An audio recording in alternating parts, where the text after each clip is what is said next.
microphone Yeah, fetish. you got a fetish for that mixer, though. Yeah, I am in love with this. Yeah. It's It has improved the sound quality a lot. I'm very impressed. Amazed. Yeah.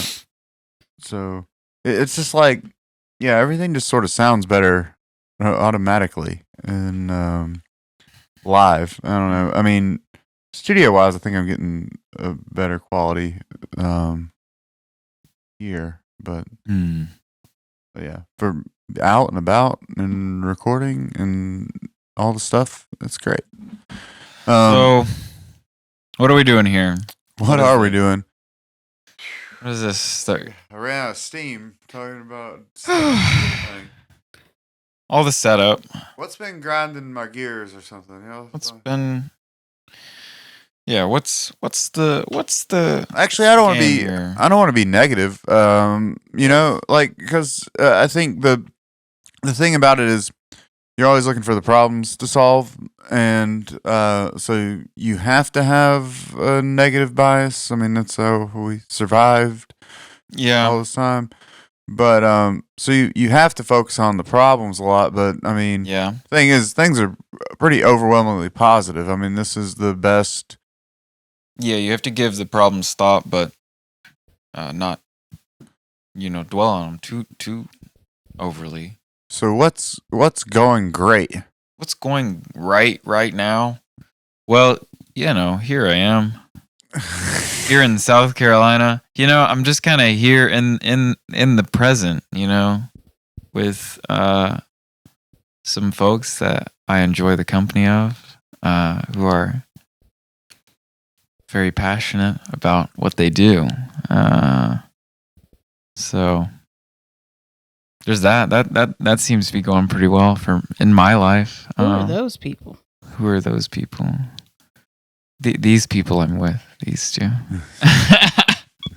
These two people I'm talking to while trying to also talk to the audience. Sure, you could Trying to appeal to. you could choke up on that microphone. Just like hold it a little closer up. Yeah, that's gonna be better. You're gonna be able to point it better. But you don't have to grab it like all these people. You know what I mean? You know who you are out there, you microphone cuppers. Cuppers of the microphone. That's another reason I had to get this sweet mixer. It has the feedback assistant to maybe try to EQ out some of those things before they happen. Anyway, tell us something great, baby. You just got your microphone all up and proper.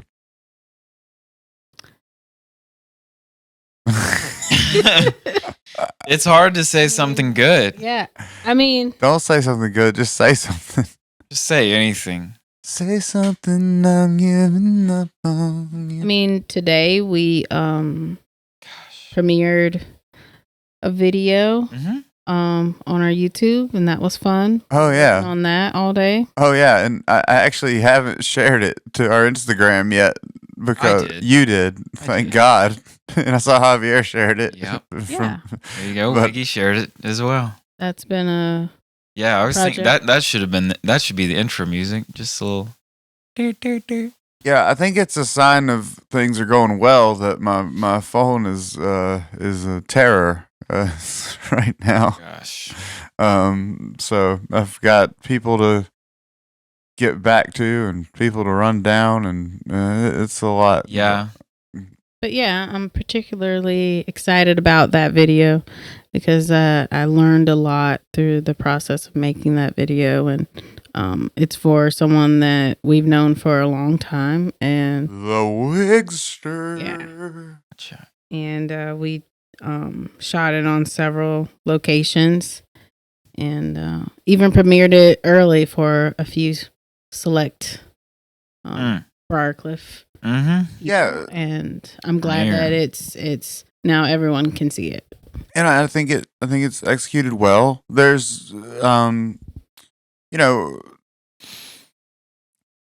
music videos and all, are great, but I've always been impressed by the ability for someone to do them on a budget, like one of my favorite songs that I cover way too much because I don't have time to learn anything new or remember anything old.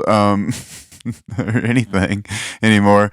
Blood Buzz Ohio, the music video has been like the inspiration for like a lot of me even trying to do it, because it was so simple, a one camera shoot in black and white, just following the singer around, and he's just singing the song. And there's so much personality in it. I had to send it to like dozens of people over the years just because I love it, and it was so simple. And if you have the personality and the character, and I think Wiki does, then it shouldn't take a Michael Bay movie to get you in touch with your audience. Mm-hmm. So I think, Yeah. but that being said, it's one of the more ambitious ones we've done. Well, and what I like about music videos is that with the session videos, which is the main video that we shoot, those I'm just trying to capture the artist in the moment, and for the most part, you know where that's going. But with the music videos, there were so many different elements from the beginning stages of editing to the end. Is a creative experience in itself, because it's you're telling a story and pulling so much out of so many different scenes, versus a session video is just being true to what they did in that moment. Yeah. So it's definitely challenging. Yeah, you're orchestrating a bunch of different ideas all at once too. Yeah. And then you're having to pull those together once it's been shot, unless you have a vision beforehand. But for a music video, a lot of times I feel like there's not really any specific. It might just take a bunch of different shots of them going over the entire song and then telling a story with those individual shots. Be an interesting way to film a movie. So our first, Maybe. the first, well, I guess it was the first music video that we did with other artists outside of Chase and I's material. We did the one, How about Mel? the cover, yeah, and that was very much planned out, and scene by scene, Right, yeah. So that felt more like, even though it was a bigger project because it was outside location, it still felt more like a session video in that we knew exactly what we were going to do moment by moment. Yeah. But with this, we shot various things, and then it kind of came together after the fact. Yeah. And Chris's, we had the drone footage, and we had a storyboard for that. I mean, that was a different thing. But it's just what we can execute in house, with the two of us. I mean, the point is that, like, I was the associate producer of a much bigger film, when did I shoot it now? Anyway, it premiered at the Columbia University Film Festival or whatever, associate producer of Chokehold. So I know how to put together the bigger projects with a bigger team, but when it's us, the challenge is to deliver a quality representation of the story of an artist, without having the massive team or whatever people at our disposal. Now, as we grow, the plan is to add more people, so that we can do bigger projects that involve more moving parts and things like that. But yeah, I mean, it's a wildly ambitious thing we're doing here. What do you think about this wildly ambitious thing we're doing here, Logan? For sure. Yeah, it's a hard question to answer. Like, it is to yeah, extremely ambitious, a different sort of focus on what a music scene could be and should be. Yeah, you have to have a bit of an ego in the scene, I think, in any scene, because you're, as a performer, you're getting up and you're exposing yourself in front of an audience, and There's an assumption that an audience will be there and will support you. But you're also reliant on your ability to tell your own stories and to find your own community, I guess.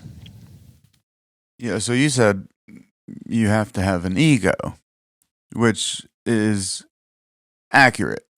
And so, in our Twitter, we don't even have a Twitter. Our Instagram, no one has a Twitter anymore. It's called something different, Z or something. But Yeah. yeah. But anyway, I'm not putting anybody over unless they pay me or they make this mixer. Alan Heath, and the French, they sponsored this episode. But the self is a sound that you only know by its echo. So quite literally, you become yourself for other people. You are the boundaries that they see. You are the body they see in space. You become that for them, and you have to be aware that that is who you are in order to make yourself a show. And so, like as a performer, you definitely have to have one. But I guess even do you even want to turn yourself into a show or to make a spectacle of yourself, in any format?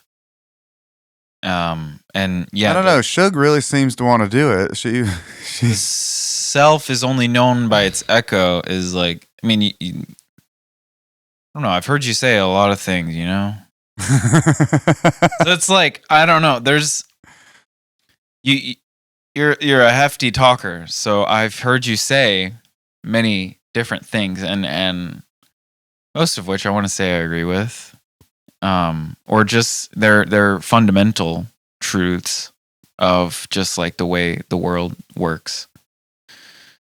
That it's hard to argue with that statement, and say, oh, I somehow I truly know myself, or the absence of myself. Right. Like I guess the only real rejoinder is to say that you are like knowable, like scientifically in some sense, that like empirically you could know yourself, your position in history and your genetics and your likely talents and all that. Like you're in touch with, but I would say that all of that is still, of course, the echo, because it comes from other people. You're seeing it. You're getting your identity from others. And so what is science? It's a network of peer-reviewed studies. It's all a bunch of people. And so no matter how you look at it, you're getting your information about yourself from where? From outside, from the exterior. It's so Others this confirming your findings.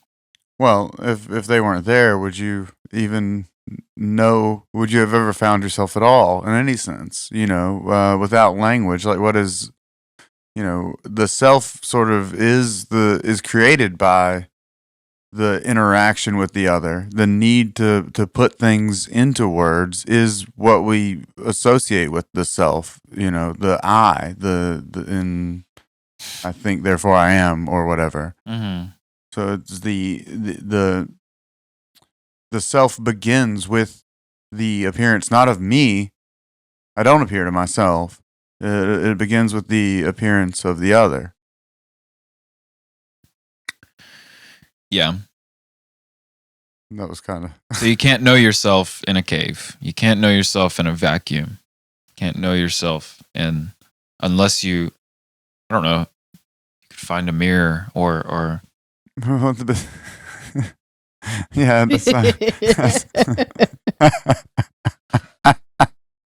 well, it's kind of still the same idea, right? It's bouncing off back to you. Yeah, it's from the outside. It's not internal. Right. And so like the sound you only know by its echo, but yeah, primarily though, like the the need for it at all, the need for any explanation to even have an I, to even say I, right? Like the only reason to do it is it's short, literally, for here I am.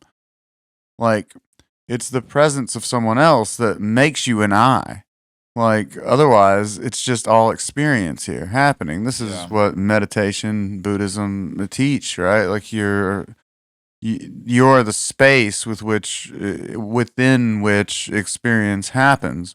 So then if you look for yourself in that space, there's nothing to find. There's just the space with all the contents of your consciousness. That's the other side of it. I'm not saying like, I mean, yeah. So right now we're recording ourselves speaking into a microphone with an intention that it will be heard by others, or at least by the other people in the room. Right. Maybe. I mean, I'm pretty much tuning you out. Okay. You seem to do that. What are these for specifically? I think they're just to look cool. No, they're handles. No, you can't. Why would you hold ears it like that? I think the rack mount thing screws onto that. Gotcha. But I saw someone say that it was to protect the knobs, but I don't see how. I mean, what is that? There's no protect them from what? Someone coming with a machete at exactly that angle, because any other way you can still, Mm-hmm. Yeah, and it doesn't even, if it was to protect the knobs, wouldn't it lift up? If you could, yeah, I wonder if, it's if you drop it on a certain angle. The only vulnerability really is the screen, and I'm like, well, but we could probably get a screen protector for a tablet that would fit that, because it looks like a 7-inch thing. It seems like that'd be a good idea. Cause, yeah. Yeah, little glass screen protector for a tablet. Well, I guess it depends on how responsive it is. With on top. Did that other angle die now? I believe so. Yeah, I don't know if any of this is usable for anything. Oh no, it's just so very unfocused. We don't have no focus. No focus. I can't even begin. I mean, I love talking about the selfish sound you only know by its echo, but it's a little dense for most people. Yeah, I'm kind of dense right now, man. I'm hitting the wall. I mean, we've been going fighting the equipment and all this. That's why I'm thinking if we leave this in here and these lights, we could just try to do a take, actually do some bullet points, but like at 8 a.m. Mm-hmm. So just wake you up, juice you with some caffeine. I mean, do a 30-minute what, baby? I may or may not be able to be a part of it. Oh, I mean, I can. It's just, I don't want to talk about it right now, but yeah. We'll talk about it after. Oh God. Well, I think now is after, actually.